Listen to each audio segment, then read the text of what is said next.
आज के second lecture में हम 11 क्लास का जो है चौथा यूनिट का सेकंड पार्ट देखने जा रहे हैं, जिसका के नाम है स्ट्रक्चर ऑफ एटम।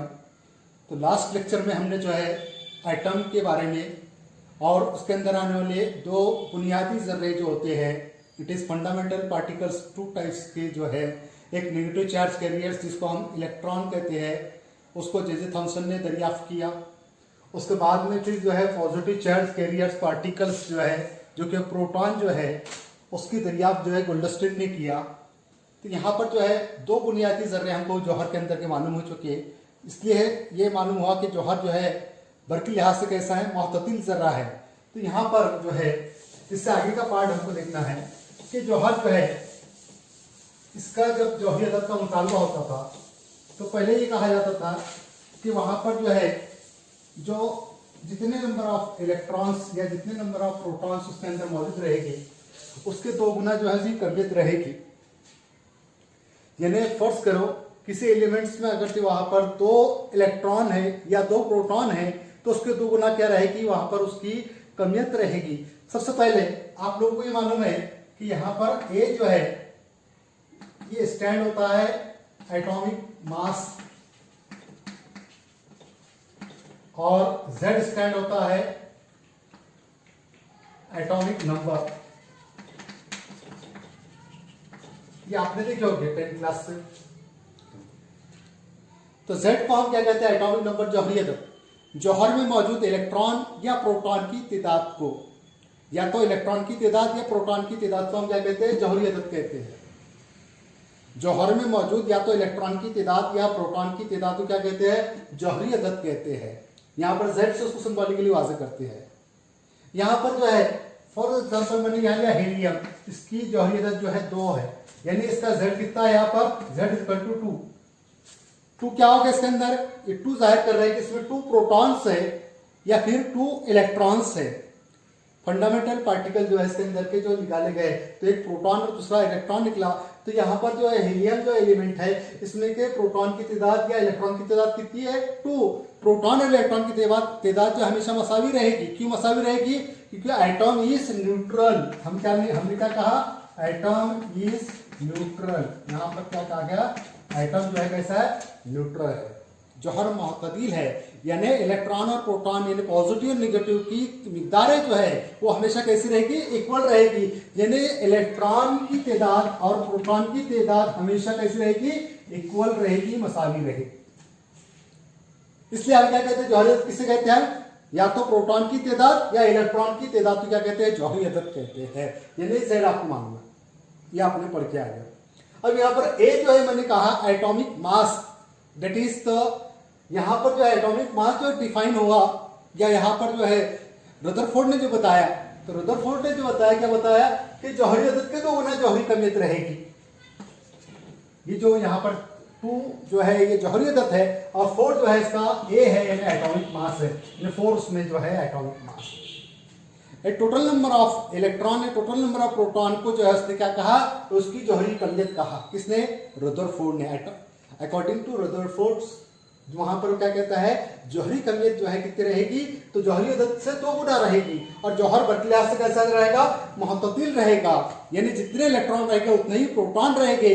प्रोटॉन और इलेक्ट्रॉन की तादाद का मजमुआ, प्रोटॉन और इलेक्ट्रॉन की तादाद का मजमुआ उसने क्या कहा, एटॉमिक मास रहता है।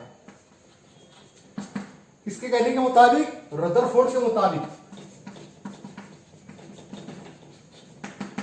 अकॉर्डिंग टू रदरफोर्ड कॉन्सेप्ट जो है वहां पर वो क्या कहता है, अभी कैसे यहाँ पर जो है जौहर के अंदर जो है 2 बुनियादी जर्रे मिले, एक बुनियादी जर्रा मिला इलेक्ट्रॉन और दूसरा बुनियादी जर्रा में यहाँ मिला यहाँ पर प्रोटॉन।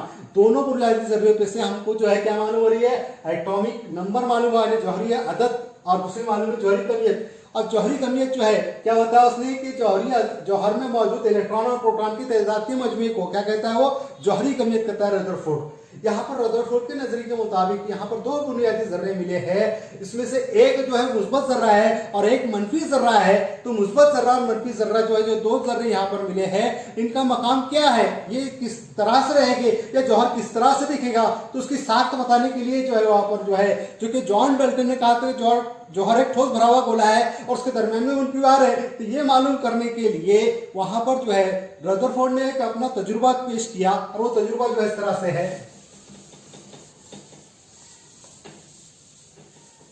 जो कि आपने आपके हाई स्कूल लेवल की क्लास में भी ये तजुर्बा देखे हुए है।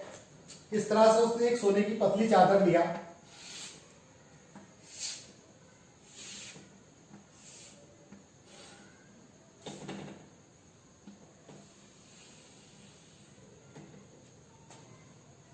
इसके अंदर जो है इस तरह से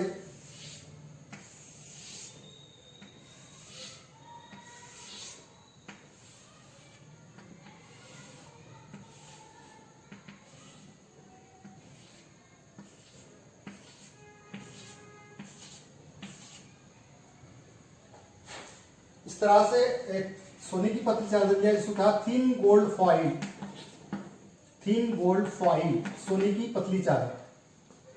इसमें से अल्फा रेज को गुजारा, अल्फा रेज, अल्फा शुआएं जो है इनको गुजारा। तो इस तरह से वो अल्फा रेज दाखिल हुई।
इस तरह से जो है इसने तजुर्बा किया यहाँ पर कि सोने की पतली चादर पर से अल्फा शुआ को जब इसने दाखिल करा तो यहाँ पर अल्फा शुआ का जो सोर्स है, यहाँ से जो इसका जरिया मिला अल्फा शुआ का, इसको जब सोने की पतली चादर से गुजारा तो उसने पाया कि ज्यादातर शुआएं जो है सीधी चली जाती है, maximum rays are directly passes.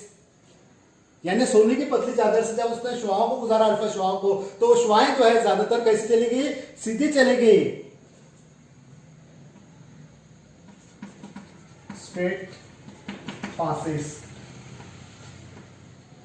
कितने maximum rays are directly straightly passes, यहां से सीधे चले जाते हैं, सीधे चले जाते हैं। इसका मतलब क्या है कि जौहर में खाली जगह है, एटम हैविंग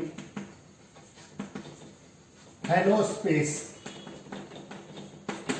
एटम में खाली जगह मौजूद है, इसलिए ज्यादातर शुआएं जो सीधी चली जा रही है। कंक्लूजन ये नतीजा उसने निकाला कि जौहर से शुआएं जो है सीधी चली जा रही है, इसका मतलब जौहर के दरमियान में क्या मौजूद है, खाली जगह मौजूद है। ज्यादातर शुआएं जो है मैक्सिमम रेज जो है वो कैसे चले जा रहे हैं, सीधे चले जा रहे हैं, सीधे डायरेक्टली पास हो जा रहे हैं। इसमें से उसने क्या कहा, एटम हैविंग हेलो स्पेस।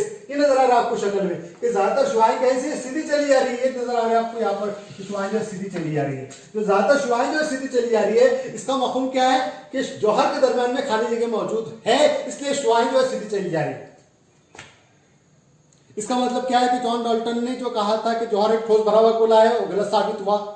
फिर उसमें क्या मालूम हुआ कि जौहर में मैक्सिमम खाली जगह हेलो स्पेस है, हेलो स्पेस है, इसलिए शुआएं जो सीधी चली जा रही है। फोर्स कंक्लूजन क्या निकाला उसने कि जब उसने सोने की पतली चादर लिया और उसमें से अल्फा शुआओं को दाखिल किया तो पता चलता है कि अल्फा शुआएं जो है ज्यादातर सीधी चली जाती है, ज्यादातर सीधी चली जाती है। इसका मतलब क्या हुआ कि उसमें हेलो स्पेस है, खाली जगह मौजूद है। यहाँ पर ये पहला नतीजा आप लोगों को यहाँ पर सामने आया रदरफोर्ड के तजुर्बे से। ये किसका तजुर्बा है, रदरफोर्ड एक्सपेरिमेंट।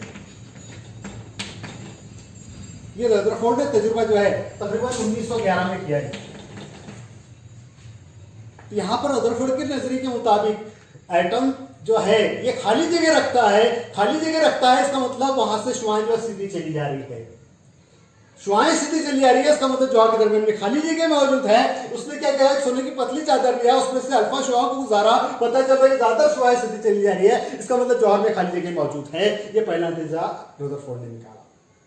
अब उसके बाद में फिर क्या नजर आ रहा है आपको, दूसरा पिक्चर यहाँ पे मैं आपके सामने दिया, दूसरा कंक्लूजन रदरफोर्ड का यहाँ पे रखने जा रहा हूँ। तो पहला नतीजा क्या बताया मैंने आपको, जौहर के दरमियान में खाली जगह मौजूद है, ये मालूम हो गया। अब क्या मालूम करना है आपको, देखो कि ज्यादातर शुआएं जो है वो सीधी चली जा रही है, इसका मतलब जौहर में खाली जगह मौजूद है। Atom having hollow space so that rays are straightly passes, यहां पर जो है पहला नतीजा यहां पर। अब दूसरा नतीजा यहां पर निकालने के लिए यहां पर नजर आ रहा है आपको कि कुछ शुआएं जो है वो अपना रास्ता तब्दील कर ले रही है। देखो चंद शुआएं जो है अपना रास्ता बदल ले रही है, ये रास्ता बदल ले रही है।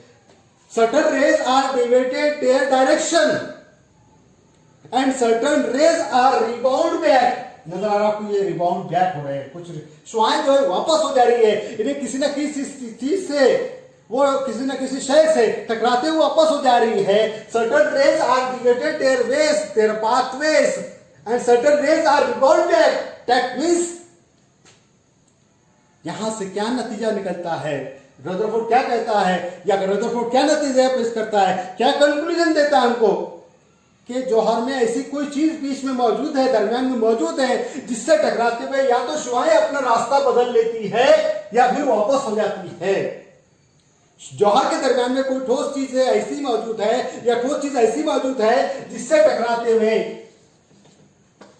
दरमियान में ठोस चीज ऐसी मौजूद है जिससे टकराते हुए शुआएं जो है या तो अपना रास्ता बदल लेती है या फिर क्या हो जाती है, अपने वापस हो जाती है, रिबाउंड हो जाती है। रिबाउंड का मतलब क्या है, जैसे हम गेंद दीवार पे मारते हैं तो वो क्या होती है, वापस हो जाती है। इसी तरह से यहाँ पर जो है दरमियान में कोई ऐसी ठोस चीज है जिससे कि टकराते हुए या तो शुआएं वापस हो जा रही है या अपना रास्ता बदल ले रही है। Certain rays deviated their path, वो अपना रास्ता बदल लेते हैं। Certain rays are rebound back, वो वापस हो जा रहे हैं, कुछ शुआएं जो है वापस हो जा रही है। तो ये दो तरीके या दो नतीजे यहां पर नजर आ रहे, कौन से, कि कुछ शुआएं अपना रास्ता बदल ले रही है, कुछ शुआएं जो वापस हो जा रही है। इसका मतलब क्या है, इसको उसने कहा कि दरमियान में कोई ठोस चीज मौजूद है, उस ठोस चीज को उसने कहा डेट इज कहा उसने न्यूक्लियस। उस ठोस चीज को क्या नाम दिया, न्यूक्लियस, मरकजा। एट द सेंटर, एटम के दरमियान में वो ठोस चीज जो मौजूद है, उस ठोस चीज को क्या नाम दिया उसने, मरकजे का नाम दिया, न्यूक्लियस का नाम दिया। एंड ही सेज दैट, क्या कह रहा है रदरफोर्ड आगे, he says that the whole mass of the atom is concentrated within the center, पूरी की पूरी कमियत जो है मरकज में समाई हुई है जौहर की। जौहर की मुकम्मल कमियत कहां मौजूद है, तो उसके दरमियान में मौजूद है। The whole mass of the atom is concentrated within the center, that is called as nucleus. Nucleus ठोस क्यों है, क्योंकि पूरी कमियत कहां मौजूद है, उसके दरमियान में मौजूद है। वहां पे मुकम्मल, वहां पे उसकी कमियत मौजूद है, तो वहां पर इसको क्या कहा उसने, न्यूक्लियस कहा। उसको हम कहते हैं मरकजा, उर्दू के अंदर कहते हैं न्यूक्लियस कहते हैं। तो पूरी पूरी कमियत, whole mass concentrate within the centre, पूरी कमियत जो है कहां मौजूद है, मरकज में मौजूद है, इसलिए वो ठोस है। मरकजा ठोस क्यों है, मुकम्मल कमियत जो है जो कहां मौजूद है, दरमियान में मौजूद है, इसलिए मरकजा ठोस है। उस मरकजे को जो है न्यूक्लियस हम कहते हैं इंग्लिश के अंदर। अब यहां पर जो है हमको क्या मालूम हुआ कि जौहर की साख्त यहां पे मालूम हुई इस तजुर्बे से। A thin gold foil has been taken by Rutherford, and to this thin gold foil he has passes the certain rays of alpha rays, वहां पर जो है certain alpha rays को जो है वो पास करता है, so that certain rays are straightly passes, certain rays are deviated, certain rays are rebound back, that means that क्या कहता है वहां पर कि जौहर से कुछ शुआओं का सीधा चले जाना, कुछ शुआओं का वापस हो जाना, कुछ शुआओं का रास्ता तब्दील कर लेना। मतलब क्या बताता है कि जौहर में खाली जगह मौजूद है, खाली जगह मौजूद है तो शुआएं सीधी चली जा रही है, अपना रास्ता शुआएं बदल ले रही है या वापस हो जा रही है। मतलब दरम्यान में कोई ठोस चीज है जिससे टकराते हुए शुआएं वापस हो जा रही है। उस ठोस चीज को क्या कहा, उसने न्यूक्लियस कहा। यहाँ पर जो है ये तजुर्बा ये बताता है कि जौहर में जो है खाली जगह मौजूद है, और खाली जगह कैसी है, मैक्सिमम है, क्योंकि शुआओं की ज्यादा सीधे जाने की शरह कैसी है, ज्यादा है। मैक्सिमम रेट जो है आर स्ट्रेटली पासेस, सीधे सीधे शुआएं जो है सीधी चली मैक्सिमम चली जा रही है, चाहे शुआएं जो है रास्ता बदल रही है, चाहे शुआएं जो है वापस हो जा रही है। इसका मतलब दरम्यान में ठोस चीज है, उस ठोस चीज को क्या कहा उसने, मरकजा कहा। यहाँ पर हम इस मरकजे को इस तरह से बताएंगे और जौहर की साख को इस तरह से रदरफोर्ड ने बताया। यहाँ से जो हमको पता चलता है कि जौहर की साख जो है इस तरह से होगी कि यहाँ पर जो है इसमें मरकजा होगा और जौहर इस तरह से होगा, यानी atom is spherical one and उसके सेंटर जो है कैसा रहेगा, रिजिड रहेगा। उसका सेंटर जो है वो रिजिड रहेगा, तो रिजिड जो है उसको क्या कहा गया, न्यूक्लियस कहा गया। और उसका जो अतराफ है वो क्या रहेगा, इट इज एंटी एम्पी, या उसको क्या कहेंगे, हेलो, खाली। एटम इज स्फेरिकल वन, उसमें खाली जगह मौजूद है और दरमियान में मरकजा है, उस मरकजा का साथ ठोस भरा हुआ है। यहाँ पर जो है अब पता करना हमको, क्या मरकजा जो होता है उसमें दोनों जर्रे मौजूद रहते हैं या फिर कोई एक जर्रा मौजूद रहता है या दोनों बाहर रहते हैं, यह हमको मालूम करना है। तो यहाँ पर रदरफोर्ड ने ही मुतालबा किया उनकी कमियतों का, तो उसने कमियत निकाला कि प्रोटॉन की जो कमियत है it is 1000 times more than that of mass atomic mass of electron, AMU, atomic mass of unit, atomic mass unit, इसको क्या कहते हैं, एटॉमिक मास यूनिट, AMU। यानी प्रोटॉन की कमियत कितनी है, इलेक्ट्रॉन से 1000 गुना ज्यादा है। कितनी है, 1.0078 एटॉमिक मास ऑफ यूनिट जो है, इकाई जौहर की, ये प्रोटॉन की इकाई कमियत, प्रोटॉन की इकाई जो कमियत जो है कितनी है, 1.0078 है। और इलेक्ट्रॉन की कमियत उसने निकाला, it is 0.00055 atomic mass unit. यानी यहां पर जब हम इसको जो है 1000 से तकसीम करेंगे तब जाके ये 3 अदद यहाँ पर आएगी एक को। तो यहाँ पर जो है हम यहाँ पर जो इलेक्ट्रॉन की अहमियत कैसी है, इससे 1000 गुना कम है, किससे, मास ऑफ प्रोटॉन से। और प्रोटॉन की अहमियत कैसी, इलेक्ट्रॉन से 1000 गुना ज्यादा है, 1000 more than that of mass of electron, that is the mass of proton. Proton is 1000 times more than that of electron mass. Electron की कमियत से प्रोटॉन की अहमियत कैसी, 1000 गुना ज्यादा है। और इलेक्ट्रॉन की अहमियत कितनी है, तो एक को जो है 1000 से तकसीम करे बाद में जो पहली अदद आ रही है वो कितनी आ रही है, 0.00005 आ रही है। यानी यहां पर जो 1/1000 तकरीबन, यानी यहां पर जो है mass of electron is negligible.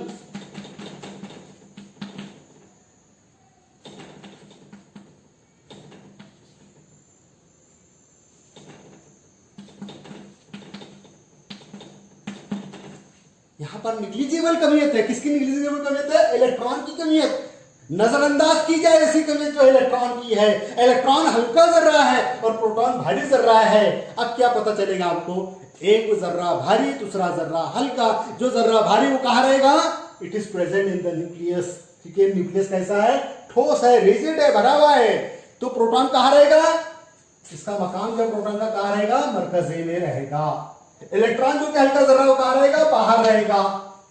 This is the structure of atom given by Rutherford. यह एटम की साख्त जो है, जौहर की जो साख्त है, कामयाब साख्त जो है, किसने दिया, रदरफोर्ड के मॉडल ने दिया। और रदरफोर्ड ने बताया कि प्रोटॉन की कमियत कैसी है, इलेक्ट्रॉन की कमियत से 1000 गुना ज्यादा है। प्रोटॉन भारी जर्रा है, इसलिए प्रोटॉन कहां मौजूद रहेगा, मरकजे में मौजूद रहेगा। और इलेक्ट्रॉन कहां रहेगा, मरकजे के बाहर मौजूद रहेगा। इनमें कशिश है, कैसी कशिश है, इलेक्ट्रॉन मंफी और प्रोटॉन कैसा है, पॉजिटिव। पॉजिटिव निगेटिव इनके दरमियान में कौन सी कशिश अमल करती है, electrostatics force of attraction. Electrostatic force of attraction, बरकी सुकूनी कशिश, इलेक्ट्रॉन बर्क स्टैटिक्स सुकूनी अट्रैक्शन कशिश। तो बरकी सुकूनी कशिश पॉजिटिव निगेटिव दरम्यान में, अपोजिट चार्ज के दरम्यान में कौन सी कशिश अमल करती है? तो बरकी सुकूनी कशिश। यहाँ पर इलेक्ट्रॉन प्रोटॉन एक दूसरे के दरम्यान से कौन सी कशिश जुड़े हैं? बरकी सुकूनी कशिश से जुड़े हैं। प्रोटॉन का मकाम कहाँ मालूम हुआ? मरकजे में। इलेक्ट्रॉन का मकाम कहाँ है? वो मरकजे के बाहर है, अतराफ में है। ये जौहर की साख जो है, जिस स्ट्रक्चर ऑफ एटम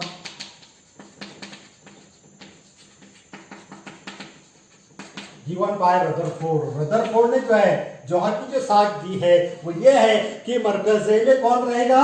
प्रोटॉन रहेगा और इलेक्ट्रॉन मरकजे के बाहर रहेगा। प्रोटॉन मरकजे में क्यों रहेगा? कि प्रोटॉन की कमियत कैसी है? इलेक्ट्रॉन की कमियत से 1000 गुना ज्यादा है। प्रोटॉन भारी जर्रा है इसलिए मरकजे में रहेगा और इलेक्ट्रॉन हल्का जर्रा है इसलिए मरकजे के बाहर रहेगा। और दोनों एक दूसरे कौन सी कशिश से जुड़े होंगे?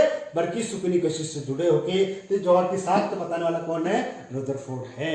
जो तजुर्बा आपने 9th क्लास में भी पढ़े हैं वही तजुर्बे को यहाँ पर रिवर्स किया हमने, थोड़ा डिटेल में उसको देखें। इंशाल्लाह बाकी पार्ट हम नेक्स्ट पीरियड में